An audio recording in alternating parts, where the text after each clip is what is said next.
A clerk in your unit performs work quickly but carelessly. This clerk is about to transfer to another unit.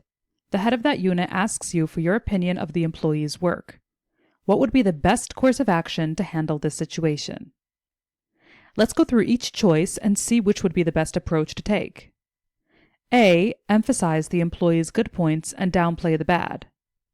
While this does sound like the polite thing to do, in this case our goal is not to be polite, but to accurately convey to the unit head the type of worker they'd be adding. By downplaying this employee's bad points, the unit head isn't getting the full picture. However, because it doesn't seem completely wrong, we'll keep an eye on it as we look at our other choices.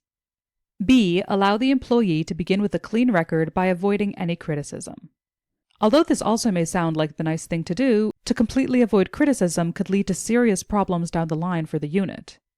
Everyone has weaknesses, and it's important to the unit head to know about them before going into the situation, to be best equipped with how to deal with them and interact with the clerk.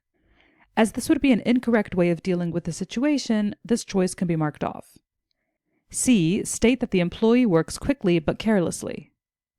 This choice seems to be the more honest version of choice A. As opposed to emphasizing the good points and downplaying the bad, this option lays them both out equally. The clerk completes work quickly, which is good, but can also be careless about it, which is bad.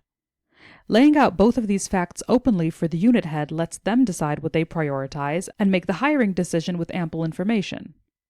As this is a better choice than choice A, this looks to be our answer, but we can take a look at choice D just to be sure.